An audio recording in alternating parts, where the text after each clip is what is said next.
Bonjour chers amis internautes et bienvenue sur Info Hebdo, notre rendez-vous hebdomadaire de décryptage de l'actualité politique nationale de la semaine sur ESAE Télévision. Au Bénin cette semaine, 3 sujets majeurs ont eu à faire l'actualité et ont partagé les gros titres à la une des parutions de cette semaine. Il s'agit de la gestation d'un grand parti politique de l'opposition qui sera baptisé les démocrates, la probable candidature de Joël Frédéric Aïvo à la présidentielle de 2021 et le parti politique Force Cori pour un Bénin émergent FCBE qui vient de perdre un siège à Parakou et se retrouve en difficulté pour ce qui est du contrôle du conseil communal. Nous aurons dans le décryptage du jour à décrypter ces 3 sujets préénoncés avec nos invités qui sont déjà installés en plateau. Agapite Napoléon Maforican, il est consultant média communication, analyste et chroniqueur politique, directeur de la télévision d'information générale, d'analyse et de publicité E-Télé, dans un souci d'équilibre du débat. Pour enraciner la contradiction qui est notre leitmotiv sur ce plateau d'Info Hebdo, je reçois en plus de lui, chers amis internautes, Arimi Choubadé. Il est promoteur du quotidien béninois Le Nokwe, ancien conseiller technique à la communication de l'ancien président de l'Assemblée nationale, Maître Adrien Humbedi. Également sur ce plateau, chers amis internautes, Constant Yawedéou, il est directeur de la radio Planète. En 90 minutes d'émission, fidèles amis internautes, nous essayerons de voir dans un premier temps l'impact que la création du parti politique les démocrates pourraient avoir sur la scène politique nationale et également sur la psychologie de l'électeur béninois. S'agit-il d'une initiative salvatrice ou d'un gauchisme au revers autodestructif?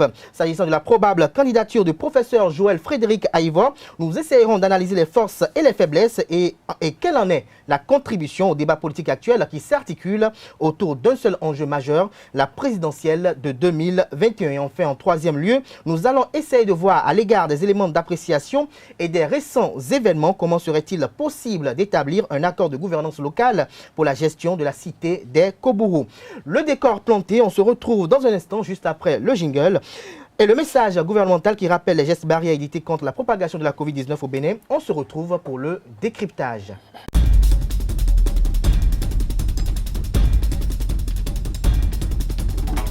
Le décryptage du jour, comme je l'annonçais à l'entame de cette émission, se fera avec Arimi Choubadé. Bonjour. Oui, bonjour Kader. Merci d'avoir accepté notre invitation malgré votre agenda. Tout le plaisir pour moi. Vous êtes face à Agapite Napoléon Maforican. Merci pour le déplacement. Bonjour Kader, bonjour aux internautes. Bonjour à vous, Constant Yawedéou. Bonjour Kader. J'espère que vous portez bien. Ça va. Alors, Arimi Choubadé, il est annoncé depuis quelques jours qu'au sein de l'opposition, les anciens présidents Nicéphore Dieudonné Soglo et Thomas Boniaï sont à la cuisine interne pour pouvoir créer un parti politique qui sera baptisé les démocrates pour provoquer l'alternance à la tête du Bénin en 2021. Dites-nous, en tant qu'analyste politique, quel regard portez-vous sur une telle démarche purement politique? Bon, d'abord, je ne suis pas le contradicteur de Agapi. Vous avez parlé de Nokwe, qui n'est pas en contradiction avec Télé, donc il ne peut pas avoir de... par rapport à votre occupation, bon, je ne sais pas très bien, je crois, j'ai lu il y a un mois un démenti du président Soglo qui dit que lui n'a jamais été mêlé à un projet de création de parti politique.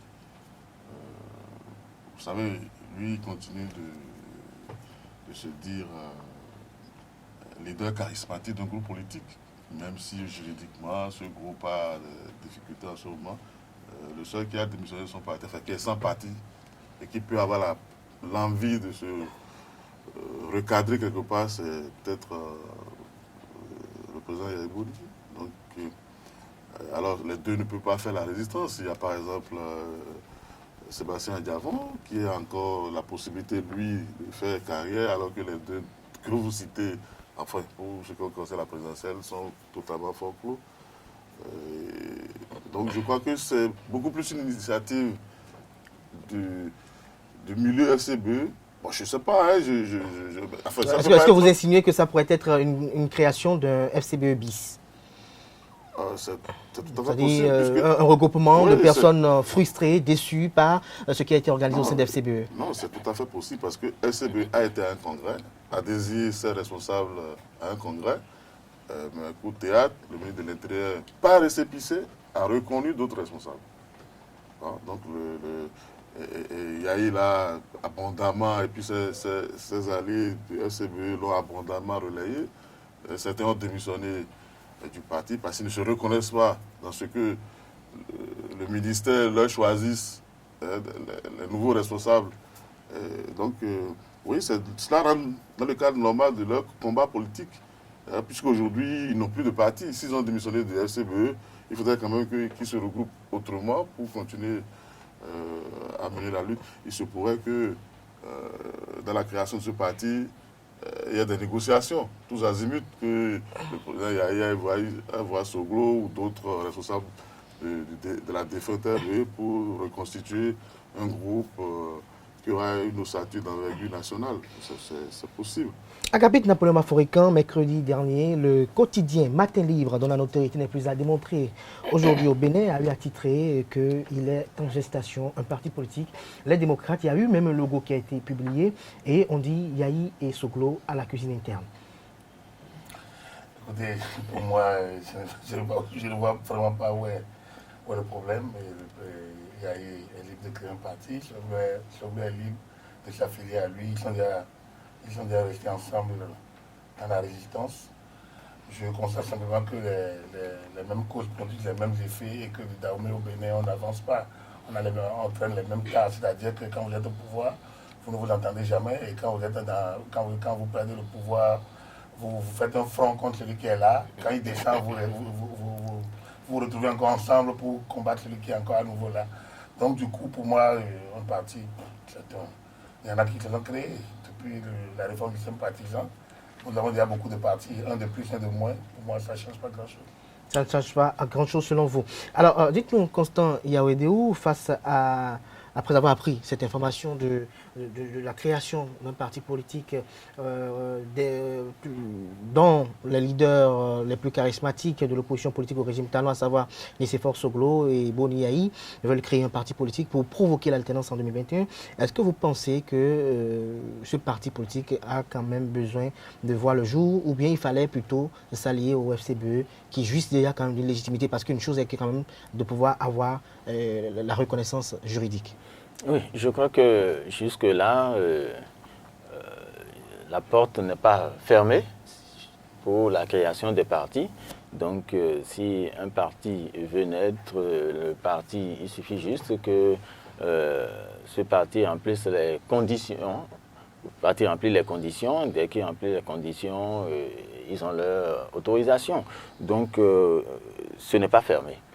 Et à analyser la situation, il faut d'abord se réjouir que ça se crée comme ça pour que le jeu démocratique soit assez ouvert parce qu'il y a déjà beaucoup de critiques et c'est déjà heureux que certains politiciens comprennent qu'il faut être crédible pour intervenir dans le débat national, dans le débat public, et à partir du moment où ils ont compris qu'il faut forcément se mettre en rang pour avoir la voix, je crois que c'est d'abord une bonne chose, et pour notre démocratie aussi, je crois que c'est une très bonne chose. Les dissidences en parti politique, je crois que c'est notre jeu, on connaît ça, ça n'étonne pas, et ça se pressentait. Déjà qu'à la veille des élections communales, le président Boni Yahi démissionne du parrainage de sa formation politique. Ça prouve que ça laisse entrevoir qu'il est en train de choisir autre voie que là où il était. Donc, on savait que dans quelques mois, il allait se prononcer autrement parce que quelqu'un qui a été 10 ans chef de l'État ne plus intervenir dans la politique comme ça, alors que ses poulains sont encore sur le terrain très actifs et déçus à un moment donné. c'est sûr que ça doit répondre autrement ailleurs.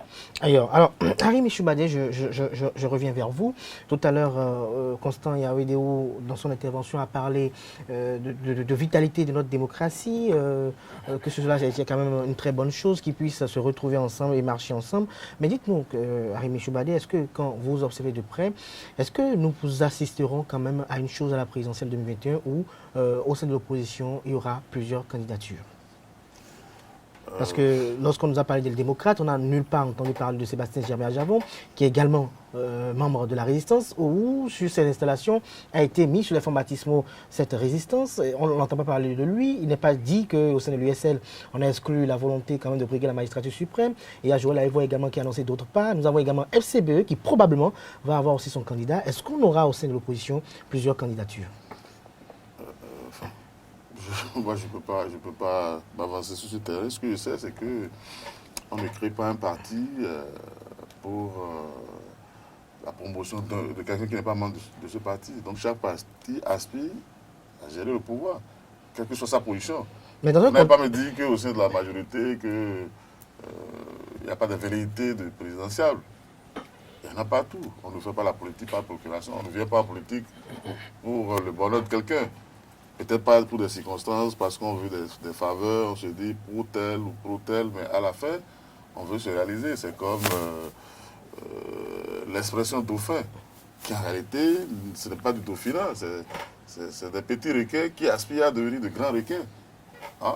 C'est pas jouer d'être dauphin et mourir dauphin. Donc, l'opposition, ce n'est pas une entité. Hein? Aujourd'hui, même quand on parle d'opposition, de mouvance au Bénin, en fait, c'est par rapport au décret de nomination. Dès qu'on vous nomme, vous êtes mouvancier. Dès qu'on vous enlève, vous êtes opposition. Ou est-ce que vous expliquez quelque chose que vous n'avez pas, vous êtes opposition. Et donc, ce n'est pas sur des thématiques qu'on peut suivre, qu'on peut aborder, etc. Pas... Donc, même au niveau de la majorité, vous n'avez pas me dire que c'est la lune de miel entre les partis privés du chef de l'État. Quand bien même ils ont obtenu presque tous les mêmes faveurs et tout. Et donc, quand vous parlez de partis privés, de faveurs, Arimi Choubadé, ce sont des partis politiques qui sont allés à le congrès constitutif après, au lendemain d'une réforme du système partisan. Vous avez suivi FCB aller au congrès, mais au finish, c'est un récépissé qui a nommé les responsables de FCB. Ah, donc, nous avons un traitement... Justement, parlons de FCBE, puisque vous abordez la question, on parle des forces pour bien émergents. Boniaï, ancien président d'honneur de FCBE, quitte la FCBE. Est-ce qu'on ne va pas assister désormais à ce que la FCBE risque de se vider de leur contenu quand on sait que Boniaï a été pendant longtemps l'aura de FCBE et que désormais il veut se retrouver ailleurs? Est-ce qu'on ne va pas vider ce parti politique? Non, on n'a pas vidé.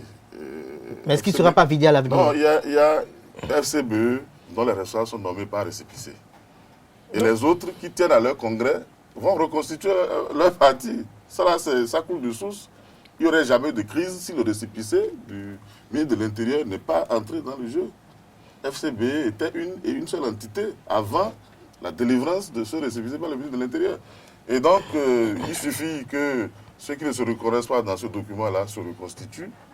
Et bon, bien entendu, en attendant, on ne sait même pas si un jour le ministre de l'Intérieur va leur délivrer également le quitus qu'il faut pour exister. Hein? Donc, c'est pour vous dire que, par exemple, l'opposition, on ne fait pas l'opposition pour quelqu'un. Quand on dit l'opposition est divisée, l'opposition n'a jamais été divisée. Chaque parti se bat pour exister. Un parti de l'opposition ne fait pas la politique pour l'autre parti de l'opposition. Comme à la mouvance, alors quand comment on appelle ton BR et UP s'affrontent à une élection, on ne dit pas qu'ils sont opposition et mouvance. Alors pourquoi, quand c'est deux partis de l'opposition, on trouve qu'ils se divisent? Mais c'est l'opposition de la mouvance. Oui, FCBE en est l'illustration, où c'est le ministre de l'Intérieur qui a parrainé une frange du FCBE. Donc, Il y a cette opposition de la voix. Parrainer en quel sens? Je crois que peut-être Agapit Napoléon Mafoïkan va peut-être avoir quelques éléments pour réagir par rapport à votre argumentaire. Agapit Napoléon Mafoïkan, les démocrates, ils veulent créer le parti politique, à en croire l'argumentaire de Constant Yawedéou. Probablement, ce parti politique jouira d'une existence juridique. Mais dites-nous, ce parti politique qui a longtemps décrié les législations qui organisent un peu le système partisan au Bénin, qui ont eu à porter quand même de sévères récriminations contre les députés là, qui sont quand même des facteurs culminants pour parrainer un candidat à la présidentielle. Est-ce que vous ne voyez pas un tant soit peu que l'opposition tend vers un fait, c'est-à-dire avaler ses vomissures? Alors, j'ai pas envie de prêter des intentions aux gens. Le problème est le débat revient entier. Alors, pourquoi Yaïboni a démissionné d'FCB? Si c'est parce qu'ils ont reçu un récépissé, ça veut dire simplement que et le nouveau parti, est-ce qu'il se mettra à jour? Tout le problème est là. Nous sommes dans un pays qui a des lois.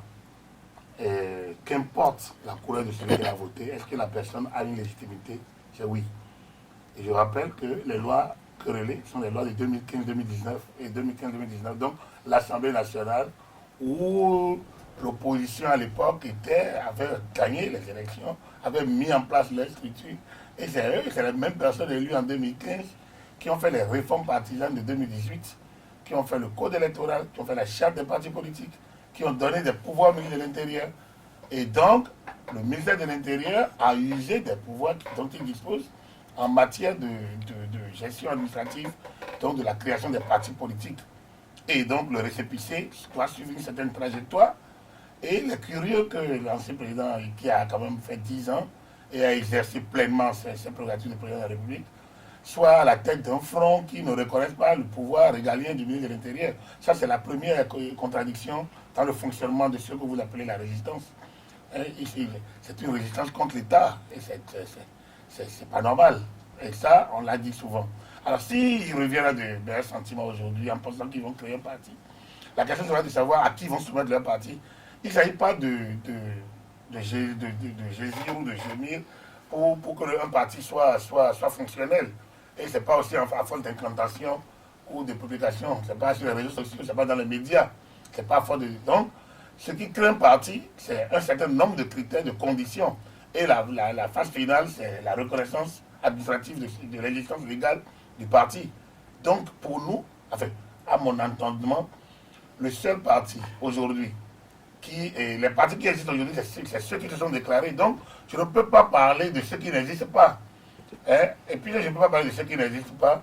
Vous comprenez que je ne peux pas aviser sur ce que les intentions de Yaïboni, de Tsoglo et autres, je ne peux pas aviser sur leurs intentions.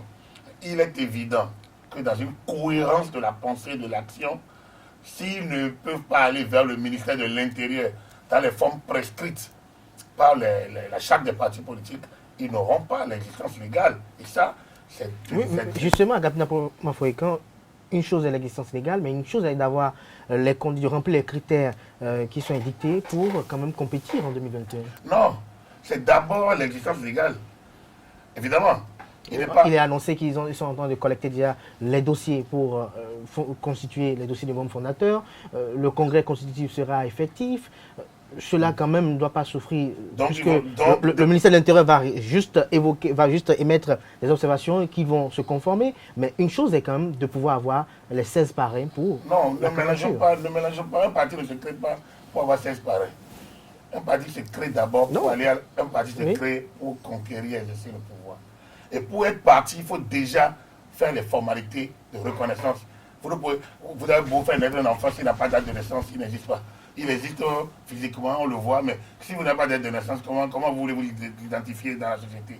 Vous avez un code génétique, vous avez une existence physique, mais vous êtes qui? Vous n'êtes pas reconnu. Donc, le parti... Est-ce que vous insinuez qu'ils auront du mal à... Moi, je ne l'insinue pas, j'explique qu'il faudrait qu'ils soient... Ils satisfassent aux conditions de création des partis politiques.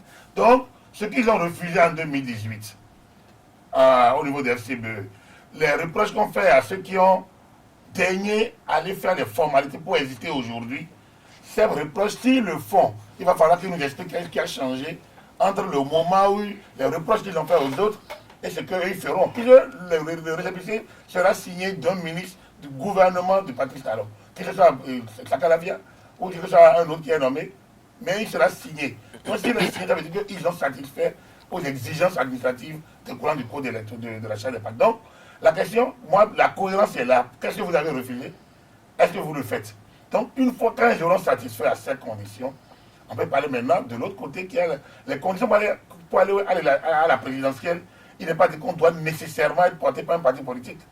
Il me semble que ce n'est pas réellement ça. Ce qui est, pour aller à la présidentielle, il faut recueillir un certain nombre de signatures, de cautions, donc de parrainage, qui est évalué à 16. Donc, une chose est d'être un parti régulièrement constitué et reconnu, donc avec un acte fondateur, une pièce d'identité valable qui est le récépissé. Une chose est de remplir des conditions maintenant pour aller aux élections, à l'élection présidentielle. C'est deux situations différentes. Vous n'avez pas me dire qu'il y a Iboni va être candidat, il n'est pas qualifié. On a annoncé Eric Mounité ou Tchadi enfin, Noveni. il faut déjà qu'ils soient un parti politique. Donc, s'ils sont un parti politique, ils sont libres de désigner leur candidat et après de requérir les signatures, de les avoir. C'est ça le jeu démocratique. Je pense que, est-ce que nous sommes dans une société, dans un état de droit? Si on est dans un état de droit, donc force reste aux lois. Est-ce qu'on est dans un état démocratique? Si on est dans un état démocratique, chacun dans son couloir doit exercer les prérogatives qui sont les siennes, dans le cadre des lois et règlements en vigueur et en respectant aussi l'État dans son fonctionnement.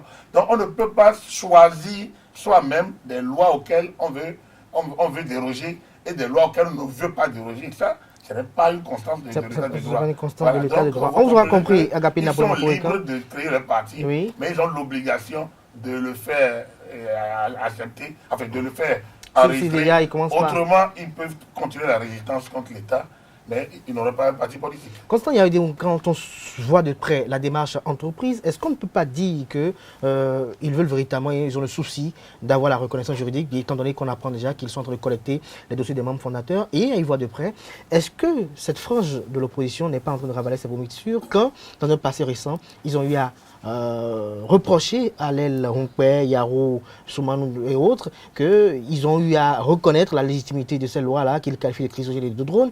Est-ce qu'aujourd'hui, eux qui vont à la présidentielle, s'ils doivent aller à la présidentielle et qu'ils ont l'existence juridique, ils doivent être parrainés par des députés ou des maires, mais des élus qui sont qualifiés d'élus du sang? Est-ce qu'en quelque sorte, on ne peut pas dire grosso modo que si s'avérait qu'ils voulaient s'inscrire dans cette dynamique, ils voudraient dans un peu ravaler leurs vomissures? Bon, je crois qu'on ne peut pas le dire tout go parce que... C'est le jeu politique. Dans le jeu politique. Et on parle d'Éric Mounité, vous l'avez dit, de Nouréni Tchadi et autres, mais ne soyez pas surpris que, au Congrès, que le parti décide de soutenir un autre candidat, le candidat d'un autre parti. Tout ça, c'est des jeux politiques. Bon, qu'ils se mettent ensemble, finalement, en partenaire et non en fusion avec FCBE qui est allé aux élections communales. Donc tout est possible puisqu'on est en politique. Mais c'est déjà heureux qu'ils aient compris que qu'il faut respecter les principes démocratiques, qu'il faut avoir... Il faut respecter la loi. Il faut respecter la loi. Il faut exister pour pouvoir se faire entendre. Je crois que c'est très important pour notre démocratie. C'est mieux que d'entendre tous les jours, il y aura telle chose, tel mouvement de trouble, de ci ou ça. Je crois que déjà, qu'ils comprennent qu'il faut remplir les conditions fixées par la loi pour se faire entendre. Je crois que c'est vraiment bien pour notre démocratie. Il faut saluer l'initiative à ce niveau-là. Maintenant, si c'est maintenant qu'ils ont décidé d'y aller, on ne peut pas dire que c'est une mauvaise chose. Déjà, le silence du président Boni Yayi, à un moment donné, pouvait déjà laisser comprendre beaucoup de choses. Vous voyez la manière dont ils ont laissé l'aile Rompé et aller aux élections. En démissionnant de la présidence d'honneur pour impacter les performances? Bon, pas forcément pour impacter les performances, mais c'est peut-être pour annoncer aux militants que bientôt il y aura quelque chose et là ce n'est plus moi parce que nous avons c'est ce qui fait mal jusque-là à notre système politique. Les partis politiques sont identifiés par les leaders. Oui, mais Constant Yaoudou, tout de suite, avant de revenir à Rémi Choubadé, lorsque vous parlez de jeux politiques et qu'on sait que l'élection communale est un enjeu crucial pour la vitalité d'un parti politique et que le président d'honneur, qui est le leader charismatique, démissionne à quelques jours de cette élection-là, est-ce que ce n'est pas véritablement pour empêcher ce parti politique d'avoir de grandes performances au choix des élections? Absolument, et ça n'a pas manqué, ça a joué. Ça a joué. Si c'était resté comme ça jusqu'aux élections, FCBE aurait eu plus de sièges. Et vous voyez aujourd'hui, on va y revenir tout à l'heure, ce qui se passe. C'est pas mathématique. Non, ce n'est pas mathématique. Mais peut-être, s'il était resté, qu'il était sorti, peut-être que ce qui se passe aujourd'hui à Parakou ne serait pas en train de se passer. Bon, donc ça a joué quelque part, forcément. Mais est-ce que le retour va donner l'effet escompté? C'est ça que nous allons voir avec la sortie du parti. Alors, parti. Rémi Choubadé, par rapport à ce nouveau parti dont on nous annonce dans les coulisses qui verra le jour dans les jours à venir, les démocrates, il sera baptisé. Dites-nous, Boni Yayi, Nicéphore Soglo ensemble, est-ce que cette alliance fera long feu? Et dites-nous également, si Boni Yayi s'avérait leader dans un parti politique qui verrait le jour, qui serait quand même de l'opposition, est-ce que ça ne va pas, je dirais, porter également un coup dur au FCBE qui existe actuellement et qui se battent contre vents et marées? Bon, je ne sais pas si vous m'écoutez souvent. Je vous ai déjà dit à l'entame que j'ai lu du directeur de cabinet de Soglo, du président Nicéphore Soglo, qui n'est pas partant pour la création d'un nouveau parti. Il se peut que le reste de sa formation politique soit inclus dans le projet, c'est possible. Mais lui, en tant que Nicéphore Soglo, a publié un démenti écrit. Hein, il y a un mois, maintenant l'information est revenue beaucoup plus insistante avec un logo, il y a quelques jours. Oui, ça c'est pas une information, parce que moi je ne peux pas vérifier, peut-être un renseignement. Mais l'information, c'est l'écrit qui est là. Hein? Quand on évacue ça, deuxièmement, je ne sais pas quel est le parti qui a refusé de se conformer à la loi. Parce qu'on confond souvent, depuis 2016, la loi de la force à la force de la loi. Hein? Et la loi de la force, c'est proclamé par le président Talon. Que pour se faire élire, ce n'est pas le bilan. Que c'est la manière, la capacité de soumettre les grands électeurs, les députés, etc., les partis politiques. C'est un rapport. Vous avez la vidéo. Si vous n'avez pas la vidéo, je peux vous fournir ça et après l'émission, ou en montant l'émission, vous allez jouer. Donc c'est un projet politique. C'est ça la loi de la force. C'est-à-dire que tous ceux qui ne sont pas avec le régime sont des gens méprisables qui n'ont droit à rien dans le pays. Vous avez vu, les législatives, c'est deux partis seulement qui ont participé. Parce que la force de la loi de la force est intervenue. Après, le municipal, on a fait un petit aménagement pour coopter un troisième parti pour avoir des sièges. Donc, si vous prenez la représentativité politique au Bénin, c'est 2 partis et demi qui l'ont obtenu. Attendez, je vous en prie. Je veux qu'on évolue un peu dans le débat. Non, attendez, il y a eu des glissements. Oui.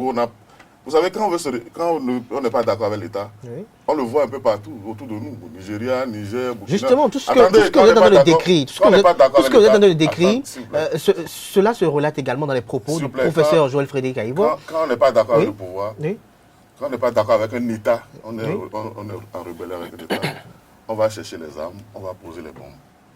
Je ne crois pas que jusque-là, des gens au Bénin ici ont eu à faire cette option-là. Tout le monde a déposé ce dossier au ministère de l'Intérieur. C'est le ministère de l'Intérieur qui est sorti de ça. C'est-à-dire la signature du ministre de l'Intérieur aujourd'hui est devenue essentielle dans la constitution d'un parti politique. Ce n'est plus le Congrès, ce n'est plus les militants, ce ne sont plus, comment vous appelez, vos idées que vous avez couchées sur vos projets de société. C'est la signature du ministre de l'Intérieur qui est déterminante aujourd'hui pour avoir un parti. Est-ce que le ministre en est coupable ou bien ce sont les lois que les députés sont votées? C'est ça la loi de la force. Où ceux qui ne sont pas avec nous nos droits à rien. Voilà, justement, ce que Nous vous êtes en sommes train de dans l'exclusion décrire, continuelle. ce que vous êtes en train de décrire, Ça- Aimé Choubadé, Joël Frédéric Aïvor, il est annoncé pour être candidat à la présidentielle de 2021. Avant de commenter cette probable candidature à la présidentielle, dites-nous, Aimé Choubadé, professionnel des médias, qu'est-ce que vous retenez de l'homme? Je ne sais pas, Joël, c'est un ami personnel. Par rapport à son projet présidentiel, je ne suis pas encore... Je ne suis pas impliqué. Ah, peut-être que ça le sera. Donc, je ne peux pas vous dire exactement les fondements. Mais un ami, est-ce qu'il a les capacités managériales? Est-ce qu'il a toutes les compétences, les aptitudes nécessaires à la fonction présidentielle selon vous? Enfin, c'est le président de la République. Le président de la République, c'est quoi? C'est pas comme ce que nous voyons aujourd'hui où il est le centre de tout, où chacune de ses humeurs devient loi. Le président de la République, c'est un élément de la construction de la République. Il est chef de l'État, ne veut pas dire qu'il est l'État. Donc, si Joël vient au pouvoir, ou un autre vient au pouvoir, il ne pourrait pas lui seul faire l'État, ce n'est pas possible. C'est comme si vous dites que dans un service, c'est le chef seul qui constitue le service et que les autres agents ne valent rien. Il sera un chef d'orchestre. Est-ce que Joël est capable? Vous savez, il n'y a pas une école où on apprend aux gens à être président de la République. Moi, je ne l'ai jamais vu être président de la République. Tout comme tous ceux qui sont passés au Bénin ici, on ne les a jamais vus gérer un pays avant d'être, de se retrouver aux manettes du Bénin. Donc, est-ce que Joël peut faire l'affaire? Je ne sais pas. Il a été responsable depuis le collège, au lycée, à l'université. Après, il est rentré dans la vie publique et il est connu dans la vie publique depuis un certain nombre d'années. Il a été avec Théo Idré, ensuite son nom m'échappe, il a été député, après chargé de communication au palais, sous Kérékou. Adam Kounou Ambroise, voilà. Donc, il est resté avec cette personnalité-là, et après il est allé faire ses études. Il nous est revenu avec, dans le cabinet du président Mbedi, il était son directeur de cabinet. Il a conduit dans 2 élections présidentielles, 2006 puis 2011. Donc il a fait son petit bonhomme de chemin. Hein? Maintenant, est-ce que le reste, si vraiment il se présentait, le reste, c'est au Bénin de décider. S'il peut lui accorder sa confiance, etc. Et ce qui est essentiel dans le débat aujourd'hui, quand on parle de partis politiques, moi je suis souvent gêné que personne ne parle de là où ils trouvent l'argent pour faire tout ça. Alors qu'ils sont censés nous gérer. Des gars qui veulent nous gérer, quelqu'un qui veut être président de la République, à qui on demande 250 millions. Mais personne ne veut savoir d'où il trouve l'argent. Ça, ce n'est pas dans les réformes. Ce n'est même pas le souci de quelqu'un. Ils ont fait campagne, plusieurs campagnes déjà, législatives, municipales. Personne ne s'occupe de savoir où est-ce qu'ils ont trouvé l'argent pour faire tout ça. Et ils finissent, ils nous gèrent. On ne peut pas dire que ce qu'ils font, aujourd'hui, nous sommes gérés par une mafia.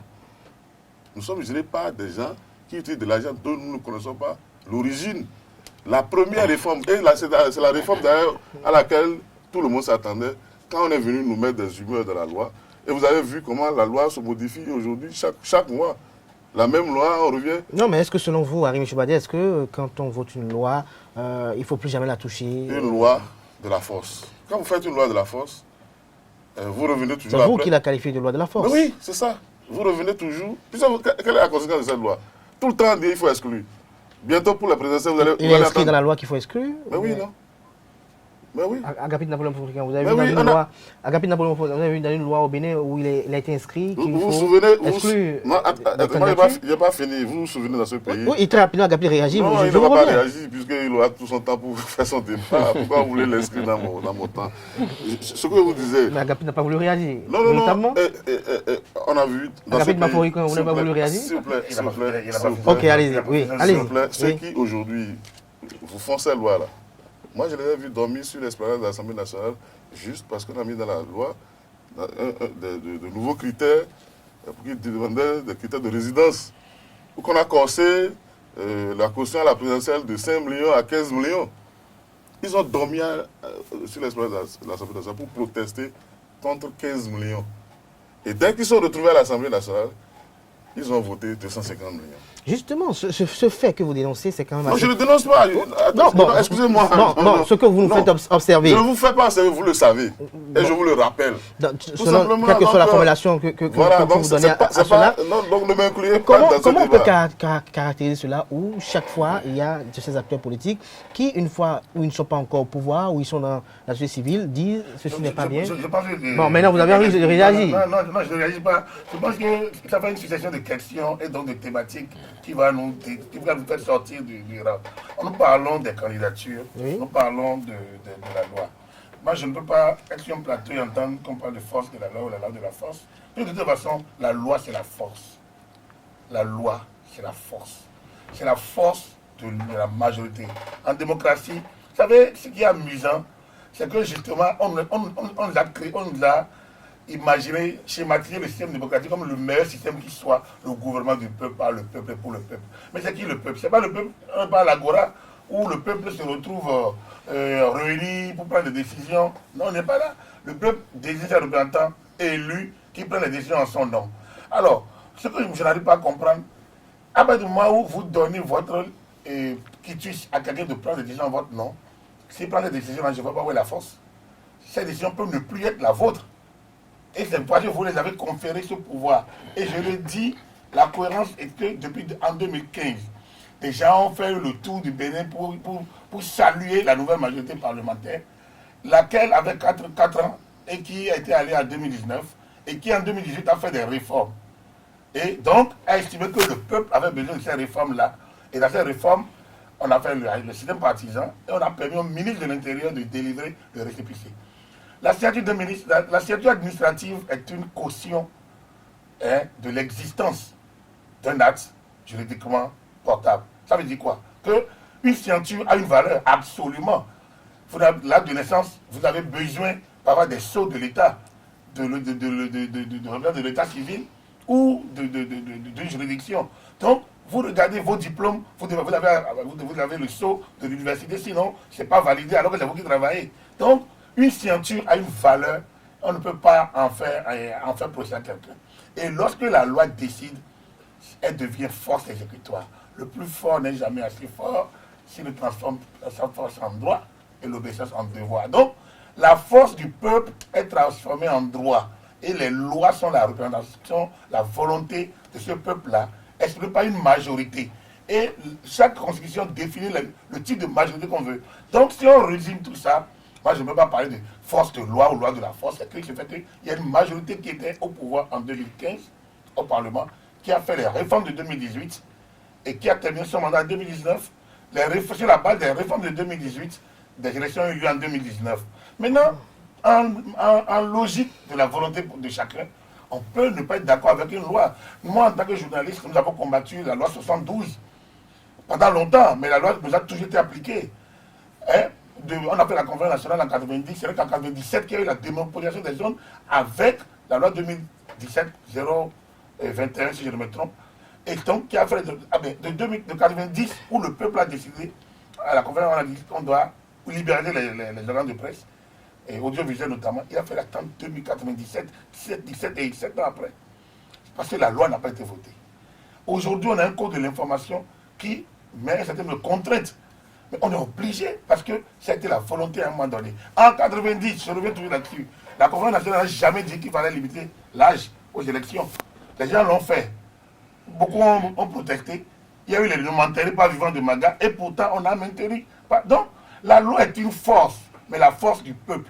Et le peuple représenté par ses représentants au Parlement. Donc dès lors, toute récrimination contre une loi, sous prétexte que c'est une loi de force, c'est une loi d'une loi, je pense que il faut qu'on soit fair. Être fair veut dire qu'on prend acte de la loi et on se bat pour la changer. Donc, ceux qui vont en rébellion contre une loi, en refusant de le... je pense qu'ils sont en dehors de la société, ils sont en résistance contre l'État. Et on ne peut pas admettre que des gens qui ont exercé le pouvoir se mettent en résistance contre l'État. Ce n'est pas normal, parce que le peuple, lui, ne peut pas se mettre en résistance. Quand on vote une loi, on contraint les populations à les exécuter. Donc, voilà le principe. On vous aura compris, Agapit Napoléon Mafoïka. Maintenant, si on revient... Nous allons permettre très rapidement à Constant Yaoudéou de dire un mot Non, par rapport à cette digression attendez, positive. non, Oui, Agapit Napoléon Mafoïka. Tout à l'heure, je vous ai demandé de réagir, mais vous étiez en train de sourire. Permettez quand même à Constant Yaoudéou de pouvoir très réagir très rapidement avant que je vous revienne. Constant aura le temps de prendre ce débat. Non, Agapit, j'ai la police de débat, s'il vous plaît, permettez. Je vous reviens par rapport à Joël Frédéric Aïvo. Je vous reviens. Je vous reviens. Alors, Constant Yaoudéou, très rapidement. Oui, je crois par rapport à cette digression positive, là, par rapport à la force de la loi, voilà. Non, je crois que j'avais commencé par dire que le retour des anciens FCBE, et on ne peut pas dire seulement des FCBE, parce qu'on ne sait pas combien de partis qui ne sont pas représentés aujourd'hui au Parlement vont s'associer pour devenir les démocrates. Bon, mais je disais tantôt que c'est une bonne initiative parce que ça donne l'exemple qu'on sait par où il faut passer pour s'exprimer dans le débat public. Et aussi, quand vous n'êtes pas dedans, vous pouvez non plus changer, vous pouvez dénoncer, vous pouvez ne pas être d'accord, mais il faut que vous soyez à l'intérieur, il faut que vous soyez légal pour pouvoir intervenir et modifier ce qu'il faut, parce que c'est une question de majorité. Le professeur Victor Tokwan disait que la loi, qu'elle soit bonne ou mauvaise, est la loi et elle doit être respectée. Elle doit être respectée jusqu'au moment où elle peut être changée dans les formes indiquées. Dans les formes indiquées. Alors, je reviens à vous, Agapit Mafoïka. On parle de la candidature probable de Joël Frédéric Aïvo. Vous avez connu l'homme également. Qu'est-ce que vous pouvez nous dire à son sujet? Je n'ai pas fini. Je voulais revenir sur la posture du président de la République. Je pense que, en fait, quand on dit que le président de la République décide de tout, je pense que c'est notre constitution. Moi, j'estime, j'ai toujours dit et déploré que notre constitution a fabriqué un monarque. Et Aïvo, fort opportunément, a fait sa thèse sur le président de la République dans les régimes politiques africains. Je peux me tromper sur la formulation, mais il a fait sa thèse sur cette question-là. Notre constitution, la constitution de 1990, a fait du chef de l'État un monarque. Tous les pouvoirs sont avec lui. Et donc, si depuis 1990, on a estimé que c'est la meilleure constitution au monde, je ne vois pas pourquoi on s'en plaint aujourd'hui. Tous les pouvoirs sont dans les mains du président de la République. Vous voulez parler du Parlement, mais le Parlement ne peut même pas destituer le président. Il peut gouverner par ordonnance. Et on a vu des présidents faire des forcing contre le Parlement en gouvernant par ordonnance. On en a vu avec Soglo, on en a vu avec Erekou, on en a vu avec Yahi. C'est celui qui n'a jamais pris l'ordonnance et le talon, après 4 ans de pouvoir. Donc, quand on parle de le président décide de tout, non, il est élu pour décider de la vie de la nation. Et il n'y a pas une faute à avoir une majorité parlementaire. Donc, du coup, quand les institutions fonctionnent, on ne peut pas s'en plaindre. Ou alors, ce n'est plus nos institutions. Donc, ça, c'est... Vu sous cet angle, je suis content de voir mon ami Joël Aïvo. Donc, je pense qu'il arrive à peine sur le plan purement humain et sur le plan purement technique. Aïvo, je pense qu'il a gravi tous les paliers possibles. Un universitaire respecté, et c'est célèbre, on peut le dire avec l'âge assez jeune, mais je pense qu'il a gravi plusieurs rouages de la vie universitaire qui peut forcer l'admiration. Ensuite, au niveau politique, c'est un militant des premières heures. Donc, depuis Tevoidré, par Omedi, et après, bon, pas de plus de position. Le problème, c'est qu'il faudrait qu'on le démarque. Est-ce que c'est quand il prend position? Moi, depuis un temps, là où j'ai commencé par ne plus être d'accord avec mon ami, je veux savoir si c'est l'universitaire qui parle ou c'est l'homme politique. Parce que la confusion, à ce niveau, elle est préjudiciable au débat, à la clarté du débat et à la lisibilité du débat. Quand moi je fais un débat politique, je veux que nous soyons dans l'optique politique. Et quand on fait un débat technique, qu'on le sache, le droit public n'est pas taillé dans du marbre, c'est un droit évolutif. Et la fonction régalienne de l'État l'oblige à un certain nombre d'actes. Les institutions ne sont pas créées pour être des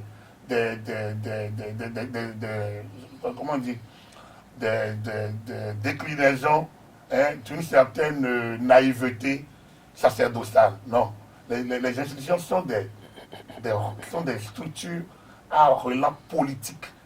Même dans les prétoires, Parce que quand on donne la parole à un procureur qui est présumé être l'avocat général, donc l'avocat de la société, il a une orientation qui est la sienne et qui n'est peut-être pas celle de tous, mais à partir du moment où il donne une orientation à un débat, c'est que c'est déjà une position. Qu'on soit d'accord ou pas, il peut s'appuyer sur le code électoral et sur le code pénal, sur n'importe quel texte, mais c'est le même texte que l'avocat prend pour tenter de défendre, d'atténuer. Et le juge, lui, il tranche. Mais il tranche en son âme et conscience. Lorsque quelqu'un peut dire trancher en son âme et conscience, c'est le plus scientifique. Ça c'est subjectif. Et pourtant, on l'admet. C'est pour vous dire simplement que la vie démocratique se nourrit de ces genres de choses. Donc, il y a quelqu'un qui est élu pendant une durée pour pouvoir porter, parfois par la force de la loi, ou par la loi de la force, pour pouvoir porter une volonté. Si Joël Aïvo a envie d'incarner ce personnage, moi, je ne peux que faire le constat et donc on le voit. Le problème est qu'il faudrait qu'il déroge aux lois de la République. Et c'est là, s'il déroge aux lois de la République, naturellement, porté par une majorité, je ne sais pas comment, ça veut dire que et cette majorité, ça se revoit dans les 16 parrainages. S'il reçoit les parrainages nécessaires et il est candidat, mais pourquoi pas, il a le droit, je vous l'ai dit, humainement et techniquement, il en a les talents, les qualités. Alors bon, et sur le plan de profil, il en a. Au niveau de la qualification, du point de vue de la Constitution, il en a. Donc, il reste peut-être des formalités purement administratives. S'il arrive à les avoir, tant mieux. Harim Choubadé, tout à l'heure, Agapé de Napoléon Forican parlait de talent, parlait de qualité pour Joël Frédéric Aïvo. Mais dites-nous, il y a un facteur qu'il ne faut pas occulter dans la machine politique qui va l'accompagner dans la concrétisation de cette initiative. Machine politique. Tout à l'heure, on ne sait même pas s'il sera candidat. On ne sait même pas s'il sera candidat. Parce que la loi de la force est là, pour le rappeler à l'ordre à chaque fois. Vous savez, bon, les gens s'amusent à dire la loi c'est la loi, la loi c'est la loi. Mais ceux qui posent les bombes dans les pays, attendez. Vous revenez encore sur la... Attendez, quand on pose les bombes qu'on appelle en Côte d'Ivoire, il n'y a pas de loi là-bas.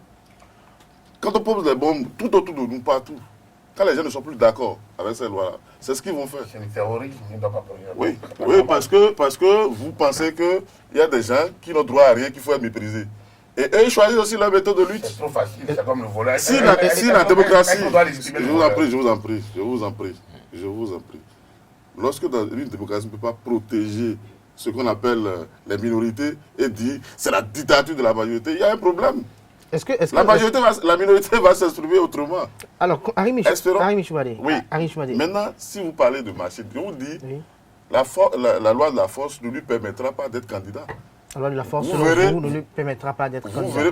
Aujourd'hui, il n'y a que 3 partis qui ont la représentativité de faire des parrainages. Il y a disons même 2, les 2 partis privés du président de la République. Je reviens. FCBE, attendez, vous m'avez parlé, vous m'avez demandé s'il y aura une machine. Laissez-moi vous répondre. Et c'est ça que je suis en train de vous dire. Que la loi de la force a fait en sorte qu'il y a seulement 2 partis politiques qui sont capables de désigner un candidat. Est-ce que cela n'est pas dû à l'incapacité des acteurs politiques de se conformer aux textes et lois qui se sont dotés eux-mêmes? Oui, mais c'est ça qu'on vous dit. Mais ils se sont dotés eux-mêmes les lois. Vous savez, on a proclamé du haut de son poste que désormais nous allons pratiquer la politique de la ruse et de la rage. Et cela s'est transformé dans les lois. C'est ce qu'on appelle... Est-ce que ces propos n'ont pas été sortis de leur contexte? Oui, à la fin, vous avez vu que ces 2 partis créés par le chef de l'État seulement qui ont la représentativité de proposer des candidats. Joël n'est ni d'ABR ni d'AUP. SCBE, à qui on a fait une cooptation parcellaire pour les municipales, ne peut même pas parrainer un candidat à lui tout seul. Donc la légitimité du parrainage appartient à 2 partis seulement, les 2 partis du chef d'État qui probablement pourraient être candidats à sa propre succession. Et il a expliqué. Je reviens par rapport au parrainage et à ce fameux projet politique. Je reviens à Harim Choubadé. Constant, il y a une idée où on parle de Joël Frédéric Aïvo, qui sera probablement candidat à la présidentielle de 2021. Votre analyse? Oui, c'est un monsieur que je n'ai pas eu la chance de pratiquer, mais que j'ai observé en tant qu'observateur comme tout le monde. Et ça n'a pas raté mes projections parce que j'ai soupçonné cette candidature-là depuis des années, à voir un peu la manière dont il évoluait et surtout quand j'aime observer et étudier un homme politique comme Albert Tevoidjé. Je me dis, Albert Tevoidjé doit être en train de nous préparer quelqu'un. Et j'ai l'habitude de le suivre sur certains éléments qui n'ont pas raté. Et dès que j'ai appris que j'ai commencé par entendre parler de la candidature de Joël Aïvo, j'ai dit là, ça, je ne me suis pas trompé. Mais en dehors des considérations de Arrimé, l'homme qui peuvent l'empêcher d'être candidat ou qui peuvent lui donner la chance de remplir. Est-ce que vous pensez qu'on pourrait empêcher cette candidature selon vous? Non, parce que à la date d'aujourd'hui, le système de parrainage, peut-être que l'Assemblée pourrait revenir sur cette question avant les élections, mais pour aujourd'hui, c'est qu'il lui faut ça. Si on pouvait penser qu'il aurait des facilités, c'est si le PRD peut-être était en mesure de parrainer. Mais voilà que le PRD n'est pas représenté à l'Assemblée, et ça ne veut pas dire que le PRD aussi n'aura pas l'ambition d'avoir son propre candidat. C'est pour ça que je dis les jeux d'alliance peuvent changer beaucoup de choses, parce que si, tel qu'on a vu le chef de l'État avoir la volonté de démentir ce qui lui est souvent collé comme, disons, la loi de la force, un peu derrière la loi de la force, il a voulu, on a vu déjà des législatives au communal, l'ouverture qu'il y a eu. Donc, vers la présidentielle aussi, c'est pas exclu qu'il y ait de ces ouvertures et que bien que les deux partis qui sont représentés aujourd'hui à l'Assemblée soient du côté présidentiel, que ces partis parrainent d'autres candidats en dehors du candidat de Patrice Talon, puisqu'il n'est pas encore candidat et il n'a pas encore désigné un dauphin. Donc, tout le jeu est ouvert. On ne sait pas s'il n'est plus candidat ou s'il ne désigne pas un successeur. Bon, le jeu reste ouvert. Donc, les 82 députés peuvent parrainer au moins 5 candidats ou 7. Justement, parlant du parrainage, avant de me retourner vers Agapit Napoléon Africain pour recueillir son analyse sur ce système de parrainage, on a eu à entendre deux versions, quand même deux figures pas du tout négligeables de ce régime en place, où le président Louis Vlavonou, président de l'Assemblée nationale du Bénin, membre influent du parti politique Union progressiste, qui a eu à déclarer qu'aucun député ne peut faire une chose contraire quand même à la discipline de son parti politique, et le bâtonnier Jacques Migan, membre du parti politique Bloc républicain, qui dit que les députés peuvent parrainer d'autres candidatures, mais cela ne veut pas dire qu'ils soutiennent cette candidature, mais plutôt qu'ils approuvent que c'est une candidature sérieuse. Qu'est-ce que vous retenez de tout ceci? Oui, j'ai, au cours d'une séance, écouté le président de la Cour constitutionnelle dire que toute loi est interprétative. Je ne sais pas si je l'ai dit exactement, mais ça dépend de l'interprétation qui est faite de la loi. Donc, avant que les candidatures ne soient homologuées, peut-être qu'il y aurait eu des explications, des lois interprétatives. Des lois interprétatives ou explicatives et autres qui pourraient nous édifier davantage. Alors, Agapit Napoléon Africain, consultant médias communication, analyste chroniqueur politique, dites-nous, qu'est-ce qu'on peut comprendre du système de parrainage actuel du Bénin?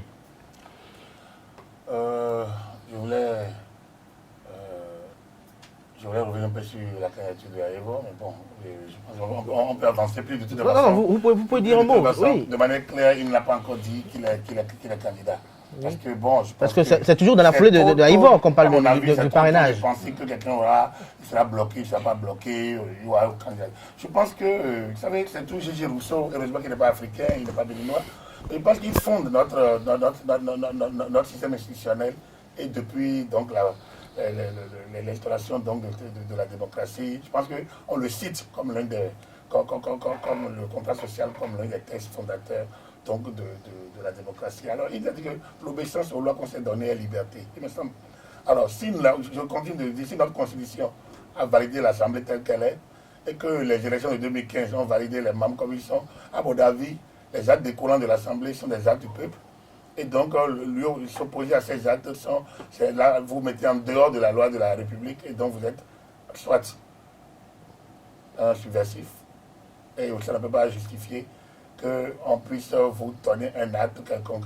Quand tout à l'heure, j'entends que les poseurs de bombes, c'est comme si moi je travaille, mais pendant que je travaille, l'oisif, lui, vient me braquer parce qu'il n'a pas de boulot ou bien n'arrive pas à assumer ses charges régaliennes. Donc je dis, ok, comme il n'en a pas trouvé, il peut me braquer. C'est la même loi qui s'applique à tout le monde. Et puis la même loi qui s'applique à tout le monde. Nul ne peut se mettre en dehors et avoir une telle condescendance. Et c'est pour cette raison que, pour moi, revenir sur la question du parrainage serait une faiblesse institutionnelle. On ne devrait pas. Par contre, vous avez posé deux postulats de deux personnalités différentes. Il y a une lecture technique, purement juridique de la question, et une lecture politique. La lecture du président Vlavono est une lecture politique. Vous ne pouvez pas être membre d'un parti avec la discipline partisane et dire que vous validez quelqu'un que le parti n'a pas validé. Ça pose un problème de discipline. Mais c'est une lecture politique. Donc, la politique, c'est d'abord le jeu des intérêts. Dans le cadre des lois et règlements existants, mais vous avez vos intérêts que vous défendez. Et donc, il ne serait pas dans cette logique politique normale quand même, cohérent, que le parti dont je suis membre, dont j'ai porté les couleurs pour aller aux élections, soutienne tel candidat, et que moi j'aille soutenir un autre. Donc là, on est purement politique. Mais quand vous prenez la lecture de maître bâtonnier Jacques Migan, que je partage, qui est la mienne, est une lecture purement technique. Donc, je suis plus proche. Donc vous estimez... Je suis plus proche de la lecture de Maître Migan en disant que le député est le lu de la nation, là de notre constitution, et tout mandat impératif est nul. À partir de ce moment-là, mieux que les maires, pour moi, les députés doivent être libres de choisir, de valider les candidatures qu'ils veulent, et on ne devrait même pas les publier. En France, où la question de parrainage a commencé en 1962, et quand on parle de l'exclusion, entendons-nous bien, c'est justement pour éviter les candidatures factices, les candidatures, disons, des gueux, des gens qui viennent émietter. Et ça, je dis, en France, ça a été institué en 1962, lorsqu'on est allé au suffrage universel. Donc, si ça peut empêcher, oui, ça peut empêcher que des gens qui s'amusent avec une fonction aussi importante viennent amuser la galerie, comme on le dit. Donc, c'est justement commencé. Mais on ne connaissait pas les parrains. Parce que normalement, c'est de leur intime conviction. Un élu, on doit lui faire confiance. Et puis on fait confiance à un élu, on lui permet librement de juger de la capacité de quelqu'un à porter une fonction aussi large, une fonction haute que celle, donc, par exemple, du président de la République. Dès lors, pour moi, on doit laisser, dans la logique du fait que le député est l'élu de la nation, il doit, de manière libre, choisir à qui il veut donner son parrainage et le faire sans que le parti ne lui fasse aucune injonction. Il sera en indiscipline dans le parti, à mon avis, quand il va aller publiquement attaquer le parti. Mais à mon avis, le droit lui permet en tant que député. Donc, si je me résume, pour moi, le parrainage n'est pas un système d'exclusion, c'est la loi qui a donné, tout comme la limitation d'âge, tout comme l'affaire de majorité, dans le coutumier dormir à 14 ans, femme, vous pouvez vous marier. Dans le code de la famille, il faut être majeur. Donc, il y a certains autres, c'est la loi choisie. Quel est l'indicateur? Ça, je ne sais pas. Mais à partir du moment où c'est choisi, ça devient la loi, on doit la... On vous aura compris, Agapit Namouaforican, on vous aura compris. Nous allons progresser. On a encore un dernier sujet qui nous attend, on n'est pas le temps. Oui. Le parrainage n'est pas une exclusion. Oui. 2, il faudrait revenir sur ça, pas un acte parlementaire serait une faiblesse institutionnelle. Oui. 3, les députés et les élus, donc les 16 élus là, que ce soit députés ou maires, je pense qu'il faudrait leur laisser la latitude de parrainer qui ils veulent. Et moi, je suis de l'optique qu'on ne connaisse même pas qui a parrainé qui, que ce soit dans l'intime, que ce soit analysé uniquement. Mais est-ce que dans votre analyse technique, puisque vous êtes en train de relancer le débat, est-ce qu'on peut demander à un député de parrainer 2 candidatures à la fois? Non, c'est non. On ne peut pas parrainer 2. Non, c'est pour ça que la loi ayant prévu 16. Arimi. Juste une minute. La loi ayant prévu 16 est allée dans une optique qu'au maximum, on ne dépassera pas 10 candidats. Donc il y a déjà une vision de limitation de la candidature. C'est ça aussi la volonté du législateur. Voilà, C'est-à-dire que le législateur ne voudrait pas qu'on dépasse 10 candidatures à l'élection présidentielle. Donc il faut 16. Et si vous prenez les 83 députés plus les 77 maires, ça nous fait 160. Donc on ne dépassera pas les 16. Le problème c'est qu'aujourd'hui, on a 82 députés. Et donc, on a 9 environ. Alors, Arimi Choubadé, dites-nous, quelle est votre appréhension du système de parrainage des élus aujourd'hui au Bénin? Et est-ce que cela, selon vous, pourrait constituer un frein? Est-ce que cela pourrait constituer un frein, je dirais, un frein à la candidature d'un tel ou tel autre potentiel candidat à la présidentielle? Ouais, je vous le disais tantôt que, vous savez, ça m'amuse, quoi. C'est loi, non? On est dans le cadre de la loi. Hitler a fait ce qu'il a fait dans le cadre de la République, de la loi. Il a été élu. Hitler n'a pas fait un coup d'État pour venir au pouvoir. Au Bénin, ici, là, nous avons fait la conférence nationale sur la base de quelle loi? Quand on faisait la conférence nationale, il y avait la loi fondamentale qui existait. Que nous avons. La loi fondamentale a été un formidable moment de démocratie. On est passé de rameau à rameau pour discuter de chaque article. Mais cette loi fondamentale était là quand nous sommes allés à la conférence nationale. Il y a les lois au Mali actuellement. Et vous voyez ce qui se passe. Qu'on continue à nous dire c'est la loi, c'est l'angélisme, etc. Et toutes les rumeurs deviennent loi. On me dit qu'il y a pléthore de candidatures. Pléthore de candidatures, j'aime qui? Surtout que nous sommes dans un système. Regardez aux États-Unis, c'est un seul tour de présidentiel. Malgré ça, il ne leur est pas arrivé de limiter ou de réduire. Le nombre de candidats ne les a jamais gênés. Ici, nous avons même une élection à 2 tours. C'est-à-dire qu'on a la possibilité d'éliminer les gens par les unes dès le premier tour et au second tour déjà. On a même vu des chaos ici, malgré pléthore de candidature, où dès le premier tour, on a connu le président de la République. Mais maintenant, on dit non, tout ça, c'est pas normal. Il faut créer les situations de crise et amener le parrainage. Parce que la situation dans laquelle... On nous disait même que non, on était trop dans la facilité. Parce que si vous êtes dans votre pays, il faut vivre comme... Vous savez, nous avons déjà commencé par voir les paliers de la rébellion à l'État. Quand un citoyen fuit son pays parce qu'il ne veut pas se soumettre à la loi, c'est déjà les premiers indices. Et aujourd'hui, vous pouvez considérer la masse de Béninois dehors à cause de ces lois-là. Alors qu'auparavant, ils seraient là à faire le combat politique. Parce qu'on ne veut pas garantir... Aujourd'hui, vous êtes d'accord que c'est 2 partis politiques. On me dit qu'il y a l'étude politique, qu'il y a l'étude technique. Donc nous sommes, je crois, j'ai l'impression d'entendre le directeur général de la loterie. C'est-à-dire qu'on sait très bien que c'est 2 partis qui peuvent parrainer les candidats, mais on dit, mais quand même, on peut laisser la latitude. Là, nous sommes dans le tombola à ce moment-là. Et on ne peut pas rester... Je crois que... c'est les partis qui parrainent. Aujourd'hui, la représentativité... La représentativité... La représentativité... Aujourd'hui, nous avons encore un sujet, on va faire peut-être quand même en matière politique institutionnelle au Bénin, c'est 2 partis politiques qui sont capables... Ce n'est pas les partis qui parrainent, c'est les individus. Je crois que la présidentielle 2021, il nous reste encore 7 ou 8 mois. L'actualité va évoluer au fil du temps. Non, la philosophie actuelle même de la réforme, c'est de donner le pouvoir aux partis politiques. Vous avez vu qu'on a arrêté des élections de maire. Ce sont les partis qui sont élus dans les conseils municipaux. Quand on est allé faire la vague parlementaire pour dire il faut que le nom du maire vienne du parti politique. C'est le parti majoritaire qui décide. Attendez, quand on a dit qu'il faut que le nom du maire vienne, on n'a pas fait les élections dans ces conseils municipaux. On n'a pas fait. Je crois que le débat n'est pas là. Parlons également. Qui a nommé les maires dans les conseils municipaux. Arimi Choubadé, je reste avec vous. Parlons des conseils municipaux.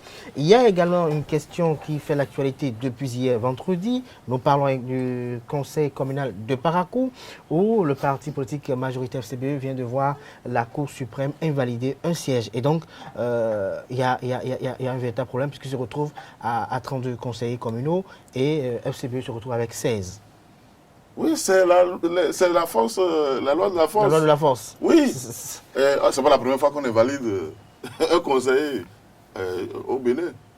Mais jamais cela n'a entraîné des reprises d'élections de maire, quand bien même cela modifie les équilibres. C'est la première fois on assiste au Bénin parce qu'on a invalidé un conseil. Et puis, vous savez, on a réglé même ce problème-là après la première mandature des conseils municipaux. Lors de la première mandature, les conseils n'avaient pas de suppléants. Et lorsqu'on invalidait, cela réduisait, cela modifiait la forme du conseil municipal. Et pour remédier à ça, on a commencé par trouver des suppléants au conseil municipal au cas où un conseiller a des problèmes avec la justice, son suppléant va le remplacer. Dès la plénière suivante. Donc normalement, quand bien même à Parakou, on a invalidé un conseiller, dès que la plénière se réunit, avant même de procéder à n'importe quel sujet à l'heure du jour, on devait installer son suppléant. Enfin, c'est ce qu'on a toujours vu. Mais cette fois-ci, moi, je n'ai pas encore lu la décision, mais je veux comprendre comment c'est fait que parce qu'on a invalidé le siège d'un conseiller, on veut reprendre les élections. Et si on veut faire des lectures, puisqu'on nous a dit maintenant de faire lecture politique et lecture technique. Si vous voulez faire la lecture politique, c'est que certains arrivent en quête de parrainage, c'est de trouver à Parakou il y a quelques jours, quelques semaines. Et brutalement, on tranche, on invalide un conseiller, on dit, toi, c'est d'ailleurs le maire ou même qu'on cherchait. Et on dit, il faut reprendre son élection dans les 15 jours. Moi, je veux bien, parce que vous savez, depuis le début de notre émission, quand vous faites les observations, vous avez mon ami qui fait la justification. Donc, moi, j'ai fait mon observation. Donc, j'attends. Non, je justifie. Je justifie. Même ça après des noms. Vous avez attendu. Avant de recevoir Agapix Maforican, on va permettre au directeur Constant Yaoudérou quand même de donner son impression par rapport quand même à cette situation plus ou moins confuse au niveau de la mairie de Parakou. Dites-nous, à quoi on pourrait s'attendre aujourd'hui? Oui, est-ce qu'il y a une situation confuse? Si c'était que les raisons de l'invalidation étaient des raisons politiques, on pouvait parler de confusion. Mais c'est des raisons purement juridiques qui ont permis de disqualifier le conseiller. Donc, c'est ça qui nous conduit maintenant au débat politique, parce que le problème de nombre se pose par rapport au code électoral. Bon, et j'ai lu aussi que les élections devraient se prendre à ce niveau-là. Oui, si ce n'était pas le chiffre 16, le problème ne se serait pas posé. C'est parce que le chiffre 16, maintenant, c'est limite que le débat est relancé. Et tout ça, c'est la dynamique politique. Et je crois que notre démocratie est en train de faire son bonhomme de chemin. On ne va pas dire que que c'est déjà de très grands problèmes, tels que l'a dit tout à l'heure, était Agapit, la démocratie est universelle, on le dit, mais ça s'applique dans chaque pays avec les réalités de ce pays-là. Nous sommes en train de faire notre démocratie avec nos réalités. Je crois que le bilan sera fait. Le bilan sera fait. Le bilan sera fait, tel que Arimi l'a dit, c'était les députés d'hier qui ont posé certains actes qui agissent aujourd'hui. Bon, et les députés d'aujourd'hui sont en train d'en poser. Ce qui est sûr, à un moment donné, nous allons faire le bilan et on va voir ce qui a été mieux pour notre pays, pour notre démocratie, Mais on est obligé de faire avec parce que c'est ça que nous avons pour le moment. C'est ça que nous avons pour le moment. Agapit Napoléon Mafoïkan, dites-nous, quelles sont les possibilités aujourd'hui, puisque on parle de lecture politique, lecture technique. La lecture politique, elle est laquelle? On a 16 au niveau de FCBE, BRUP donne 16 également. À quoi nous pouvons nous attendre aujourd'hui quand on sait également que le recours qui a été envoyé au niveau de la Cour suprême émane de Force Cori pour un Bénin émergent? Je voudrais dire d'abord que les systèmes existent. Il y a l'anarchie et il y a un système de pouvoir. L'anarchie, c'est là où il n'y a pas de texte, où tout le monde peut poser la bombe comme on veut parce qu'on n'est pas d'accord, ou on peut aller privatiser les gens comme on veut. Ça, il n'y a pas de droit. On vote une loi, quelqu'un dit je ne suis pas d'accord, il se fait lui-même justice. Voilà, parce que bon voilà, il y a frustration. Quelqu'un peut vous agresser parce qu'il est frustré. Voilà ce qu'on justifie. Donc ce qui se passe au Mali, ce qui se passe le nazisme, tout ça là, moi je me suis mal à l'aise, je ne me retrouverai pas dans cette dynamique. Parce que pour moi, j'estime que de deux choses l'une, soit on s'entend, et on est dans un système où chacun respecte le contrat social, ou alors on ne s'entend pas et on sait là où on va aller.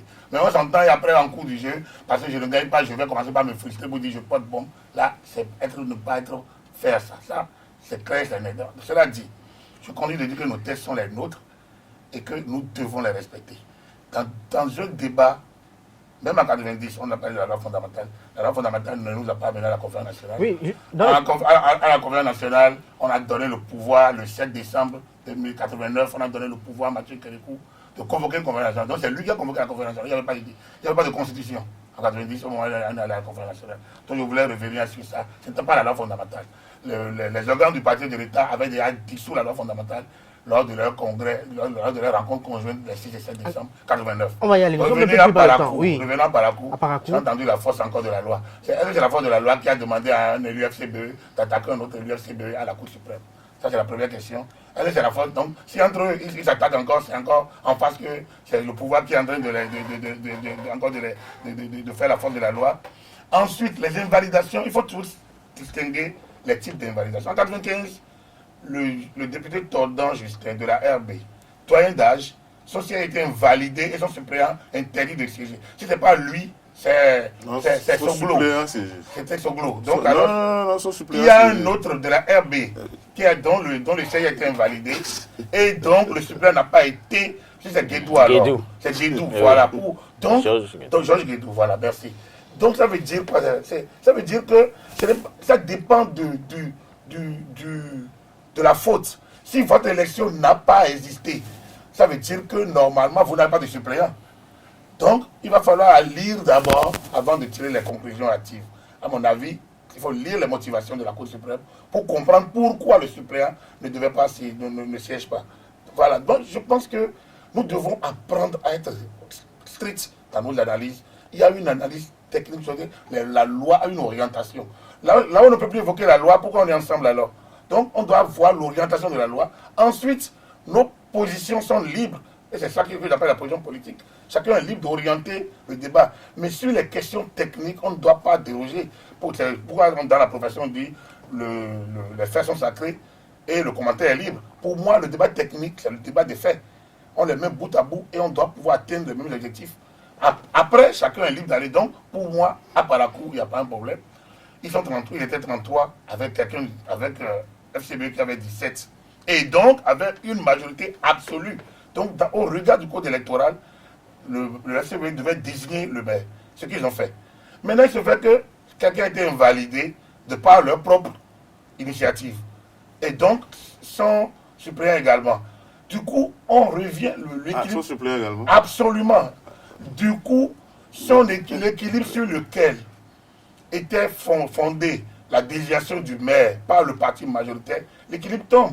Et le code électoral dit que tant qu'il n'y a pas d'équilibre, tant que quelqu'un n'a pas la majorité absolue, soit il y a un accord de gouvernance, soit le jeu est ouvert. Ça, c'est avant l'élection du maire. Même. C'est avant l'élection du maire. C'est pas pendant que le maire. Relisez le code. C'est bien dit quand il y a même eu, quand la nullité de l'élection du maire est constatée. À partir du moment où l'équilibre qui a permis au maire d'être désigné par sa majorité est tombé. Le maire n'a plus de légitimité. C'est une simple lecture. Alors, Agapit Nablomo Africain, très rapidement, nous sommes à la fin. Donc, il n'y a pas de problème politique nous allons finir. Il y a un problème technique à Un problème technique, les jeux politiques.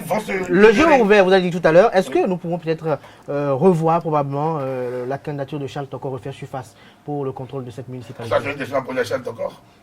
Pour moi, c'est un élu municipal. Donc, il a qualité pour être candidat. Après, sa volonté dépend de lui.